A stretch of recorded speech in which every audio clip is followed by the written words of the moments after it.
Hello बच्चों, कैसे हो आप सब। उम्मीद है सब बढ़िया होंगे, मस्त होंगे। बच्चों, आज आप लोगों के लिए एक जो वैकेंसी है आर्मी ऑर्डिनेंस कोर्प्स यानी कि एओसी की, आज अपन उनके बारे में पूरी चर्चा करने वाले हैं, जिसका नोटिफिकेशन काफी दिनों से सोशल मीडिया पे वायरल हो रहा है। और बच्चों 30 तारीख को आर्मी ऑर्डिनेंस कोर्प्स ने अपनी खुद की वेबसाइट के ऊपर, बच्चों खुद की जो साइट है aoc.gov.in, उसके ऊपर ये नोटिफिकेशन है पूरा डाला है, जिसकी पूरा निचोड़ आपको हम बताने वाले हैं।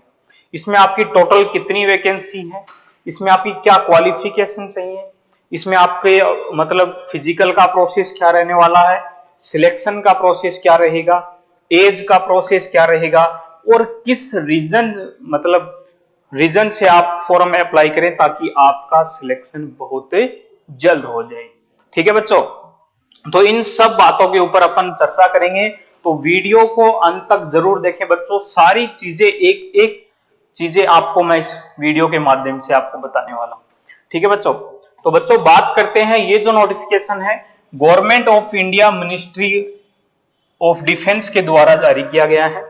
हर बार आपको पता है कि पीछे भी जो एओसी की वैकेंसी आई थी उसका जो मेन सेंटर था वो कौन सा था बच्चों, सिकंदराबाद था। यानी कि सेंट्रल रिक्वायरमेंट जो सेल है वो कहां पे है, सिकंदराबाद में है। ठीक है, तो इसके अंदर आपको पूरी जानकारी अपन बताएंगे बच्चों की क्या क्या चीज है इसके अंदर। ठीक है, तो ये है आपकी बच्चों जो पोस्ट दी गई है, वैकेंसी है, टोटल जो पोस्ट है आपकी वो कितनी है। इसके अंदर आपकी टोटल पोस्ट है बच्चों, इसमें 10 पोस्ट। ठीक है, इसमें अलग अलग जो पोस्ट है जैसे एमए की है, जेओ की है। ठीक है, एक इसके अंदर सिविलियन मोटर ड्राइवर है, टीओजी की है मतलब टेली ऑपरेटर ग्रेड की है, फायरमैन की है, कारपेंटर की है, ट्रेडमैन की है। इन सब बातों के ऊपर अपन चर्चा करेंगे कि किस रिजर्व में कितनी वैकेंसी है। ठीक है, किस कास्ट के अंदर कितनी वैकेंसी है और उनका पे लेवल क्या रहने वाला है, इन सब बातों के ऊपर अपन चर्चा करने वाले हैं। सबसे पहले बात करते हैं एमए की। एमए क्या होता है बच्चों, मटेरियल असिस्टेंट होता है। ठीक है, इसमें जनरल की 10 वैकेंसी है, ईडब्ल्यूएस की 1 है, ओबीसी की 5 है, एससी की 2, एसटी की 1, और इस प्रकार से टोटल जो पोस्ट है बच्चों वो देखो यहाँ पे दे रखी है। टोटल पोस्ट कितनी है, 19 है। ईएसएम मतलब जो रिजर्व है एक्स सर्विसमैन की, इसके अंदर एक ही पोस्ट है बच्चों। ठीक है, इसकी क्वालिफिकेशन की बात करते हैं वो अपन आपको आगे बताएंगे बच्चों। वीडियो को पूरा जरूर देखें क्योंकि आपको यहाँ पे पूरी एकदम सटीक जानकारी मिलने वाली है, ताकि जब आप फॉर्म में अप्लाई करें तो किसी भी प्रकार का कोई भी प्रॉब्लम आपको ना आए। ठीक है बच्चों, क्योंकि आज से यानी 2 दिसंबर से आपके फॉर्म स्टार्ट हो चुके हैं।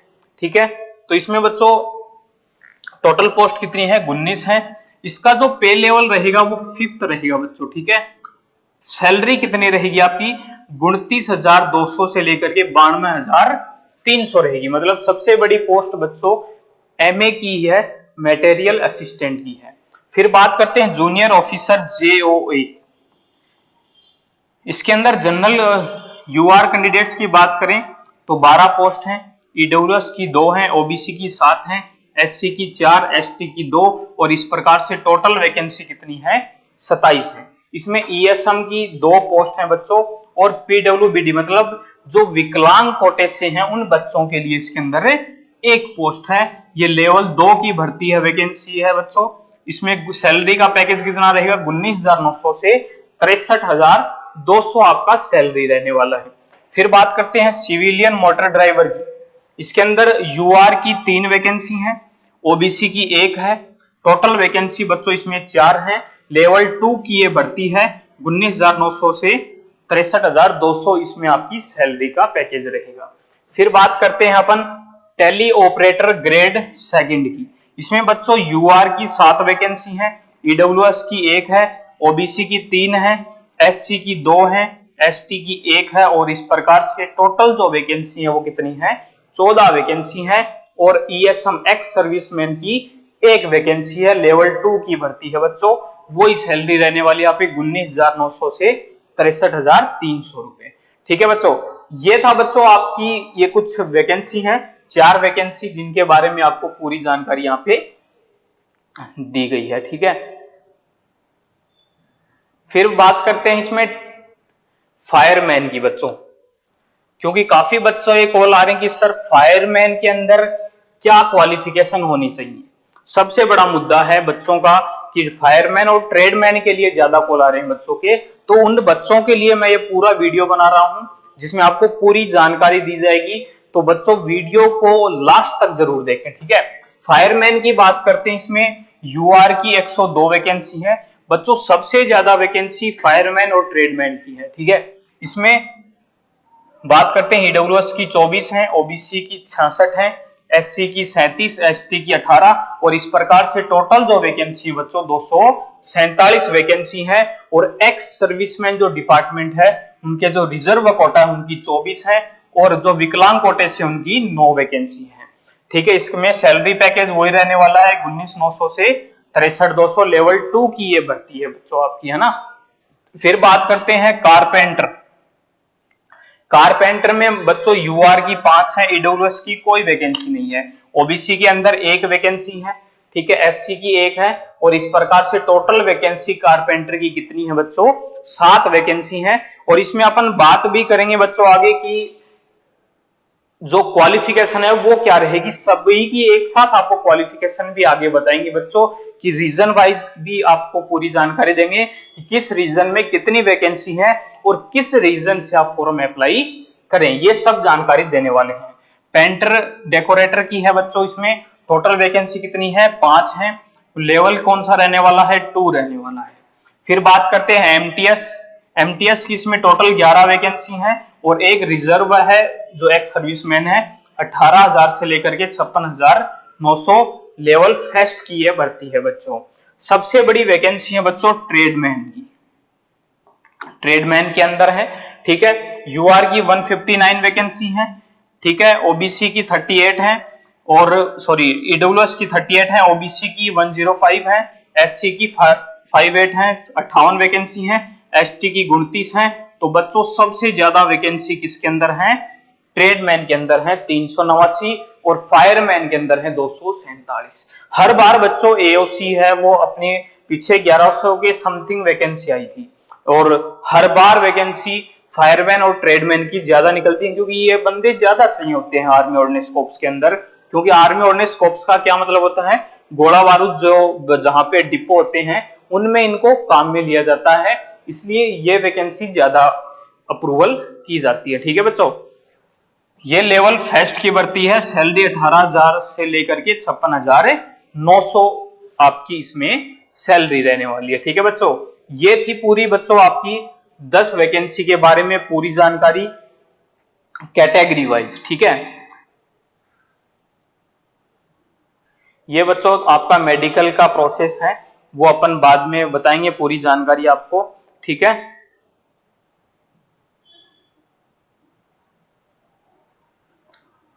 अब बात करते हैं अपन रीजन वाइज जो वैकेंसी है उसके बारे में, क्योंकि पहले बच्चों पूरा वीडियो मतलब बताने से एक बात अपन धीरे धीरे सब कुछ आपको बताएंगे कि आपको सबसे पहले क्या जरूरी है, वो चीज इंपॉर्टेंट है अपने लिए, है ना। फिर बात करते हैं रीजन के हिसाब से कि हर डिपार्टमेंट में रीजन वाइज कोई कितनी वैकेंसी है। बच्चों बता दें कि ये जो है ये रीजन है, इसमें ईस्टर्न जो रीजन है बच्चों इसमें कौन कौन से स्टेट आते हैं, एक आता है असम, अरुणाचल प्रदेश, नागालैंड और मणिपुर। इसके अंदर बात करें वैकेंसी की, एमए यानी कि मटेरियल असिस्टेंट की कितनी वैकेंसी है, 19 है। जेओए की कितनी वैकेंसी है बच्चों, इसमें भी 19 है। सीएमडी मतलब मोटर ड्राइविंग है, ड्राइवर की कितनी वैकेंसी है, इसमें 2 वैकेंसी है। ठीक है, कौन से रीजन की बात हो रही है, ईस्टर्न रीजन की बात हो रही है जिसमें ये स्टेट आते हैं। ठीक है, मतलब पूर्वी जो मतलब स्टेट है अपने राज्य हैं उनकी ये वैकेंसी है। टेली ऑपरेटर की 2 वैकेंसी है। फायरमैन बच्चों इसमें 71 वैकेंसी है, 71 वैकेंसी है। कारपेंटर की इसमें 7 वैकेंसी है। ठीक है, पेंटर की इसमें 5 है, एमटीएस की 9 है और ट्रेडमैन की 330 वैकेंसी है। बच्चों लगभग 300 कुछ वैकेंसी है, तो सबसे ज्यादा वैकेंसी ईस्टर्न रेलवे में है ट्रेडमैन की। ठीक है, तो बच्चों ये चीज खास करके ध्यान रखना, आप दोबारा से कॉल करके पूछोगे तो इसलिए मैं आपको अभी बता रहा हूं कि ट्रेडमैन की 330 वैकेंसी है। कौन से रीजन में है? ईस्टर्न रीजन में है, जिसमें असम, अरुणाचल प्रदेश, नागालैंड और मणिपुर राज्य आते हैं। ठीक है, फिर बात करते हैं वेस्टर्न जो राज्य है उनके बारे में। वेस्टर्न में कौन से आते हैं? दिल्ली है, पंजाब, हिमाचल प्रदेश और हरियाणा।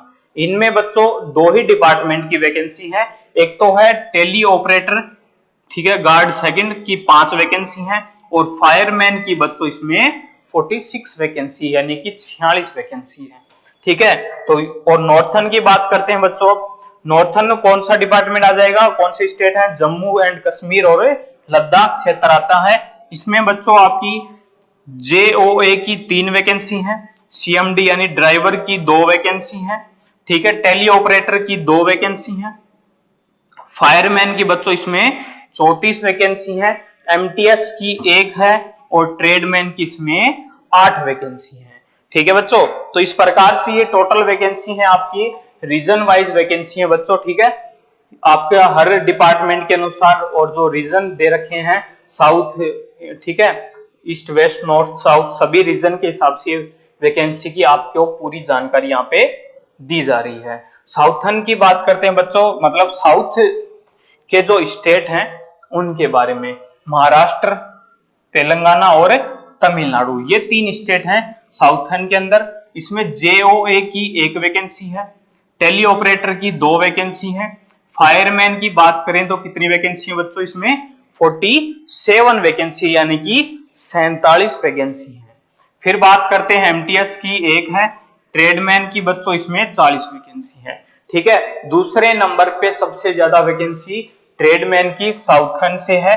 तो बच्चों एक तो आप फायरमैन और जो बच्चे ट्रेडमैन से फॉर्म अप्लाई कर रहे हैं तो वो एक तो साउथर्न और एक ईस्टर्न, ठीक है, जो पूर्वी राज्य और साउथ के जो राज्य हैं उनको ज्यादा चूज आप कर सकते हो क्योंकि सबसे ज्यादा वैकेंसी इन्हीं डिपार्टमेंट में है। फिर बात करते हैं साउथ वेस्टर्न की। साउथ वेस्टर्न में कौन सा आता है? राजस्थान और गुजरात आता है बच्चों। जेओए की बात करें 4 वैकेंसी है, टेली ऑपरेटर ग्रेड सेकंड की 2 है, फायरमैन की 22 है और ट्रेडमैन की इसमें 11 वैकेंसी है। तो बच्चों जो बच्चे पढ़ने में होशियार हैं, ये लगता है कि मेरा इस बार हो जाएगा, वो अपने खुद के स्टेट में आप फॉर्म उसमें अप्लाई कर सकते हो, उसमें कोई इश्यू वाली बातें नहीं है ना। तो बच्चों फिर बात करते हैं सेंट्रल वेस्ट, उसमें कौन कौन से आते हैं? मध्य प्रदेश, उत्तर प्रदेश और उत्तराखंड। ठीक है, इसमें टेली ऑपरेटर की 1 वैकेंसी है, फायरमैन की इसमें 17 वैकेंसी है। ठीक है, सेंट्रल ईस्टर्न की बात करते हैं, वेस्ट बंगाल, झारखंड और सिक्किम। इसमें टोटल बच्चों ओनली फॉर फायरमैन की ही वैकेंसी है, जिसमें टोटल वैकेंसी कितनी है? 10 वैकेंसी है। ठीक है, ये था बच्चों आपका पूरा रीजन वाइज जो वैकेंसी की जानकारी थी वो। अब बात करते हैं एलिजिबिलिटी क्या होनी चाहिए बच्चों। एलिजिबिलिटी में बंदा है वो सिटीजन होना चाहिए, कहां का? सिटीजन होना चाहिए इंडिया का। ठीक है, ये सब्जेक्ट ऑफ नेपाली भी हो सकता है, कोई दिक्कत नहीं है। ठीक है, ये सब चीजें बच्चों आप देख सकते हो, लेकिन ठीक है, तो ये था आपका एलिजिबिलिटी का पूरे प्रोसेस। अब सबसे बड़ी बात है एज और क्वालिफिकेशन। इसके लिए भी काफी बच्चों ने कॉल किया है कि सर मेरे इतने परसेंटेज हैं, क्या मेरा एडमिट कार्ड आ जाएगा, कि मेरा एडमिट कार्ड आएगा कि नहीं सर, इतने परसेंटेज हैं, परसेंटेज के ऊपर पिछली बार परसेंटेज के बेस पे एडमिट कार्ड आए थे, तो क्या करें सर, फॉर्म अप्लाई करें या नहीं करें? तो बच्चों मैं आपको एक बात बताना चाहता हूं कि फॉर्म तो आप सभी अप्लाई करो, ताकि ये तो पता चले कि कितना परसेंटेज मेरिट रह सकता है।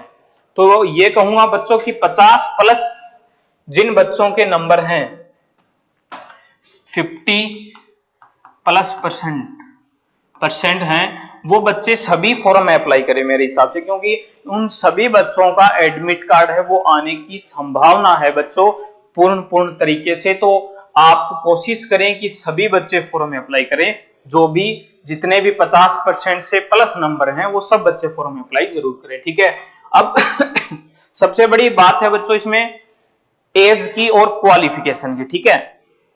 तो इसमें एज की बात करते हैं बच्चों, मटेरियल असिस्टेंट है जो बच्चों MA, ठीक है, उसकी एज है बच्चों वो 18 से 27 साल होनी चाहिए। इसमें एज का रिलैक्सेशन है वो पैरा अपन 5 है आगे, मतलब ये मान के चलो कि हर ओबीसी को 3 की, SC ST को 5 की और उनको 10 की, इस प्रकार से छूट का प्रावधान सब नोटिफिकेशन में सेम ही रहता है बच्चों, है ना। तो हर जो भी बंदे फॉर्म अप्लाई कर रहे हैं, तो जो भी जिस भी डिपार्टमेंट से, जिस भी कैटेगरी से हैं, तो वो अपने हिसाब से एज का जो छूट का प्रावधान है वो आप देख सकते हो। लेकिन आपको ये बता दूं कि 3 साल से 10 साल तक की छूट का प्रावधान है हर उसके अंदर, मतलब कैटेगरी के अंदर। तो आप वहां से ओबीसी को 3 का है, SC ST को 5 का है और जो डिपार्टमेंट है ST है उनको 10 का है, और जो एक्स सर्विसमैन है उनको भी 10 से 15 साल की छूट का प्रावधान है बच्चों, है ना। तो आप वहां से वो सब चीजें देख सकते हैं। फिर बात करते हैं, इसमें एज होगी 18 से 27। अब बात करते हैं इसमें क्वालिफिकेशन की। सबसे बड़ी बात है क्वालिफिकेशन क्या होनी चाहिए, ग्रेजुएशन कंप्लीट होना चाहिए, और डिपार्टमेंट है वो जो यूनिवर्सिटी है, रिकॉग्नाइज यूनिवर्सिटी से डिप्लोमा लिया हुआ होना चाहिए मटेरियल मैनेजमेंट का, ठीक है, और डिप्लोमा इंजीनियरिंग भी हो सकती है, discipline from any recognise institute. सीधी सी बात है कि ग्रेजुएशन कंप्लीट होना चाहिए आपका, किसी भी डिपार्टमेंट से हो, चाहे वो इंजीनियरिंग डिपार्टमेंट हो, चाहे वो मटेरियल मैनेजमेंट का हो, लेकिन आपकी जो ग्रेजुएशन है बच्चों वो कंप्लीट होनी चाहिए, ठीक है। इसमें परसेंटेज का कोई महत्व नहीं है कि इसमें परसेंटेज अनिवार्य है। दूसरा, जो यूजीसी है बच्चों वो एक संघ है यूनिवर्सिटी का, जिस प्रकार से अपने मतलब हर जो बीए बीएससी करते हैं अपन, तो उसमें यूनिवर्सिटी चलती है, तो उसी प्रकार से यूजीसी इन सभी यूनिवर्सिटी का संघ है। उससे वो जिस कॉलेज से आपने, जिस भी बोर्ड से आपने, यूनिवर्सिटी से आपने ग्रेजुएशन कंप्लीट की है, वो इसमें शामिल होनी चाहिए यूजीसी के अंदर। ये बच्चों इसलिए दी गई है क्योंकि हर बार, काफी बार जो फेक डॉक्यूमेंट्स वेरिफिकेशन होते हैं तो वो यूजीसी के अंडर में नहीं आते हैं। जब वो फेक कब घोषित होंगे, जब यूजीसी के ऊपर, जब वो जो आप जहां पे जॉब करोगे, ज्वाइनिंग के लिए जाओगे, वहां पे डॉक्यूमेंट्स वेरिफिकेशन होगा। वो वेरिफिकेशन के लिए किसके पास भेजेंगे, मार्कशीट को यूजीसी के पास भेजेंगे।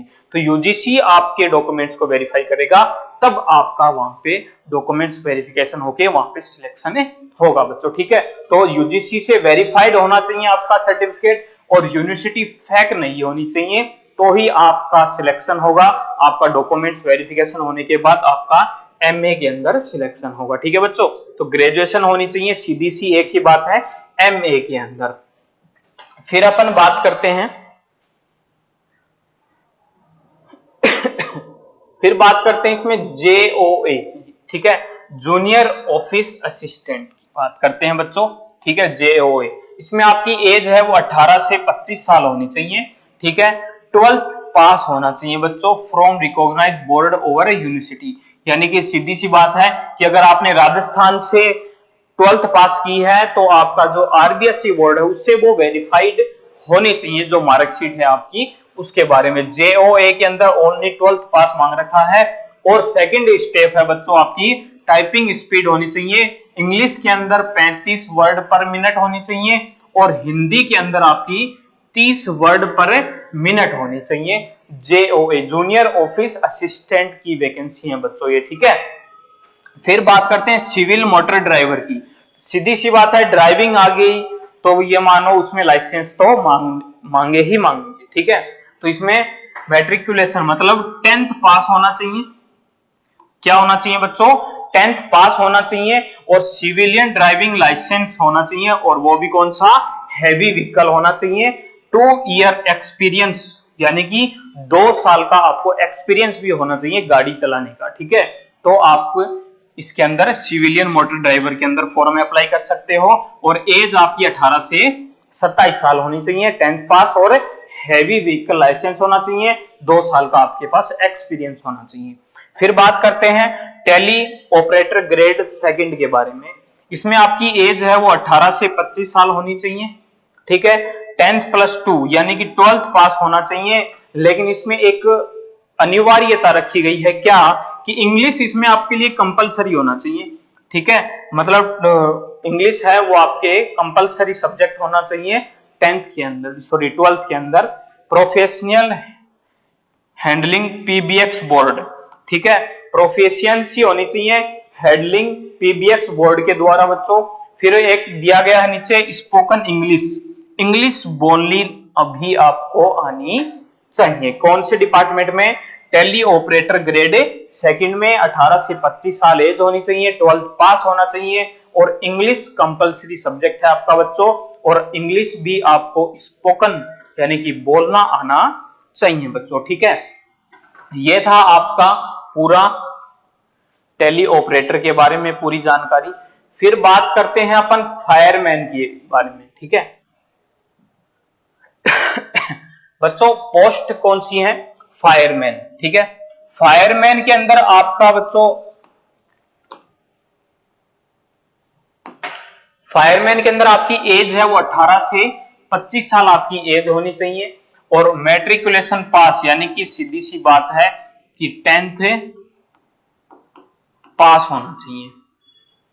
ठीक है, फ्रॉम रिकॉग्नाइज बोर्ड यूनिवर्सिटी, जो भी है आपकी, मतलब अपना जो डिपार्टमेंट है, बोर्ड है, उसके बारे में बताया गया है। हर स्टेट का अलग अलग बोर्ड होता है, तो उससे आपका वेरीफाइड होना चाहिए 10th का जो सर्टिफिकेट है वो। फायरमैन की बात हो रही है, 18 से 25 साल है, तो ज्यादा वैकेंसी बच्चों इसी में है। तो जो बच्चे ज्यादा से ज्यादा इस डिपार्टमेंट से फॉर्म अप्लाई करें, और जो रीजन अपन ने बताए हैं उस हिसाब से बच्चों इसमें आप फॉर्म अप्लाई कर सकते हैं। ठीक है, फिर बात करते हैं कारपेंटर के बारे में। कारपेंटर में बच्चों आपकी एज है वो 18 से 25 साल होनी चाहिए। ठीक है, 10th पास होना चाहिए, 10th पास होना चाहिए। एक चीज और दी गई है बच्चों इसमें कि certificate in the trade from a recognised ITI from 3 year training and और experience at actual work in the trade. मतलब जो कारपेंटर हैं, जो जॉइनर हैं बच्चों, उनको एक सर्टिफिकेट है वो अनिवार्य रखा गया। इसमें आईटीआई होनी चाहिए और 3 साल का ट्रेनिंग एक्सपीरियंस होना चाहिए उनके पास। जो भी वर्क, जो भी ट्रेड से आप फॉर्म अप्लाई करेंगे उस हिसाब से। ठीक है बच्चों, ये था आपका कारपेंटर के अंदर। फिर बात करते हैं पेंटर और डेकोरेटर के बारे में। 18 से 25 साल आपकी एज होनी चाहिए, 10th पास होना चाहिए। ठीक है, 10th पास होना चाहिए। इसमें भी सर्टिफिकेट मांग रखा है कि the trade of recognise ITI, 3 year training होनी चाहिए, एक्सपीरियंस होना चाहिए आपको जिस भी ट्रेड से आप फॉर्म में अप्लाई करें बच्चों उसके बारे में। ठीक है, यह था आपका पूरा पेंटर डेकोरेटर के बारे में पूरी जानकारी। फिर बात करते हैं अपन एमटीएस और ट्रेडमैन के बारे में, है ना। एमटीएस के अंदर बात करते हैं, आपकी एज है वो 18 से 25 साल होनी चाहिए। ठीक है, मैट्रिकुलेशन पास होना चाहिए, सीधी सी बात है, एक ही 10th पास होना चाहिए। Conversed with the duties respective trades with 1 year experience in trade. मतलब इस ट्रेड से संबंधित जो भी है बच्चों, वो उसका भी आपको एक्सपीरियंस होना चाहिए। ठीक है, फिर बात करते हैं ट्रेडमैन की। ट्रेडमैन के अंदर आपकी एज है वो 18 से 25 साल होनी चाहिए। ठीक है, और 10th पास होना चाहिए। ठीक है बच्चों, तो बच्चों सीधी सी एक ही बात है, सभी के अंदर एक तो ग्रेजुएशन आपका कंप्लीट होना चाहिए, एक आपका 10th और एक आपका 12th कंप्लीट होना चाहिए। उस हिसाब से जिस बच्चे की जो भी क्वालिफिकेशन कंप्लीट हो चुकी है उस हिसाब से फॉर्म अप्लाई कर सकता है। दूसरा, इसमें जो अदर जो डिप्लोमा वगैरह मांग रखे हैं उस हिसाब से भी आप, अगर आपके पास है तो आप उस हिसाब से फॉर्म अप्लाई करें, अगर नहीं है तो वो बच्चे ज्यादातर फायरमैन से फॉर्म अप्लाई कर सकते हैं। ठीक है, दूसरा ट्रेडमैन से भी आप अप्लाई कर सकते हैं बच्चों। इससे ज्यादा अगर आपको कोई भी जानकारी चाहिए तो आप aocrequirement.gov.in पर जानकारी ले सकते हैं। ठीक है, और वैसे तो आपको पूरी जानकारी अपने इस YouTube channel RSD coaching classes के ऊपर लगातार मिलती रहेगी बच्चों। देखो ये एज का रिलैक्सेशन है। ठीक है, आपको मैंने बताया था कि SC ST को 5 साल का है, OBC को 3 साल का है, और जो अनरिजर्व पीडब्ल्यूबीडी मतलब विकलांग कोटे से उनको 10 साल की छूट का प्रावधान है। ओबीसी को 13 साल का है, एससी एसटी को 15 साल का है, एक्स सर्विसमैन को 3 साल के dedication military service rendered from the actual age on closing date of receipt of online application, मतलब फॉर्म अप्लाई करने से पहले उसकी 3 साल की छूट का प्रावधान रखा गया है, सीधी सी बात है। ठीक है, तो ये था बच्चों आपकी 5 साल, 3 साल और 10 साल की छूट का प्रावधान जो हर कैटेगरी को मिलने वाला है। ठीक है, इसका कोई ज्यादा बड़ा इशू नहीं है बच्चों, क्योंकि जो बच्चे की एज हो चुकी है वो रिलैक्सेशन का साथ में अप्लाई कर सकते हैं। ठीक है, अब बच्चों इसमें देखो आपका क्या क्या डॉक्यूमेंट्स हैं वो मांग रखे हैं। इसमें आपका एक तो सीधी सी बात है कि आपकी आईडी प्रूफ होना चाहिए, कोई भी हो सकता है, जिसमें वोटर आईडी हो, पेन हो, पासपोर्ट साइज आपकी फोटो होनी चाहिए 30 से 50 KB का। ठीक है, 3 month from latest passport size आपका फोटो होना चाहिए। ठीक है, आपकी 10th की मार्कशीट होनी चाहिए। ठीक है, ये आपकी 30 से 50 KB के अंदर होनी चाहिए। ठीक है, जो बच्चे घर पे ही फॉर्म अप्लाई कर रहे हैं उनके लिए ये चीजें, और मैं पूरा वीडियो आप लोगों के लिए बना दूंगा जिसमें आपको पूरी जानकारी मिलेगी कि आप किस प्रकार से घर बैठे फॉर्म अप्लाई कर सकते हैं बच्चों। ठीक है, तो ये था बच्चों आपकी पूरी वैकेंसी के बारे में जानकारी। ठीक है बच्चों, इसमें एक देखो चीज और दी गई है कि चॉइस ऑफ एग्जाम सेंटर, मतलब एग्जाम सेंटर है वो आप चॉइस कर सकते हैं, जिसका रजिस्ट्रेशन है वो आपको ईमेल पे मिलेगा, फर्स्ट कम फर्स्ट सर्वे है ना, बेसिक के तहत आपको वो जानकारी, आपका एडमिट कार्ड है वो एक सॉफ्टवेयर के माध्यम से आपको जारी करेंगे ईमेल के ऊपर और आपके कॉन्टेक्ट नंबर के ऊपर। ठीक है बच्चों, ये था बच्चों। अब बात करते हैं इसके अंदर जो पैटर्न रहेगा आपका वो क्या रहेगा। ठीक है, इसके अंदर बच्चों आपका जो एमए है, ठीक है, उसमें आपका स्टेज फर्स्ट कुछ नहीं है, स्टेज सेकंड है, ओनली फॉर आपका एग्जाम होगा इसके अंदर। ठीक है, एमए के मटेरियल असिस्टेंट है उसमें सिर्फ आपका एग्जाम होगा। जेओए है बच्चों, उसमें आपका टाइपिंग प्लस एग्जाम होगा। टाइपिंग आपका 30 वर्ड पर मिनट होना चाहिए और हिंदी में आपका इंग्लिश में आपका 35 वर्ड पर मिनट होना चाहिए और हिंदी में आपका 30 वर्ड पर मिनट होना चाहिए। सीएमडी जो ड्राइवर है उनको ड्राइविंग का नॉलेज होना चाहिए, लाइट व्हीकल लाइसेंस उनके पास होना चाहिए और रिटन एग्जाम होगा। ठीक है, टेली ऑपरेटर है बच्चों, उसमें ओनली फॉर क्या होगा, एग्जाम होगा, सिर्फ एक एग्जाम होना है। फिर बात करते हैं अपन फायरमैन के बारे में। फायरमैन है बच्चों, उसके अंदर देखो आपका पहले तो फिजिकल होगा, फिजिकल मेजरमेंट के बारे में अपन पूरी जानकारी आपको नेक्स्ट वीडियो में बच्चों पूरी जानकारी देंगे। आपका फिजिकल प्लस रिटन एग्जाम, यानी कि सबसे पहले क्या होगा बच्चों, आपका फिजिकल होगा इसके अंदर, फायरमैन के अंदर, इसकी पूरी जानकारी आपको अपन नेक्स्ट वीडियो के माध्यम से बच्चों उपलब्ध करवा देंगे, है ना। तो ये था बच्चों आपका सबसे पहले जो भी डिपार्टमेंट है। ठीक है, ट्रेडमैन है बच्चों, उसकी बात करते हैं। ट्रेडमैन के अंदर भी आपका पहले फिजिकल होगा और फिर आपका रिटन एग्जाम होगा। ठीक है, इसकी पूरी जानकारी आपको अपने चैनल के ऊपर मिलती रहेगी बच्चों, आरएसडी कोचिंग क्लासेज के ऊपर। यह है आपका बच्चों एग्जाम का जो पैटर्न है, सिलेबस है, उसके बारे में। ठीक है, तो बच्चों ये था पूरी आपको जानकारी थी कि आप जब फॉर्म अप्लाई करने जाएं तो कहां से फॉर्म अप्लाई करें और किस डिपार्टमेंट से करें, ये चीज अपने लिए इंपॉर्टेंट है ना। तो आपको पूरी जानकारी है वो अपने, तो ये पूरी जानकारी थी बच्चों आपकी एओसी की। ठीक है, आर्मी ऑर्डिनेंस कोर्प्स के बारे में। और जो बच्चे काफी अभी भी कॉल आ रहे हैं, देखो बच्चों मोबाइल है उसके ऊपर, तो मैं आपको रिक्वेस्ट करूंगा कि आप लगातार प्रयास करते रहें और आपको पूरी जानकारी एओसी के संबंधित कोई भी न्यू अपडेट होगा वो अपने YouTube channel RSD coaching classes पे लगातार मिलता रहेगा। ठीक है बच्चों, तो मिलते हैं नेक्स्ट वीडियो में, तब तक के लिए जय हिंद।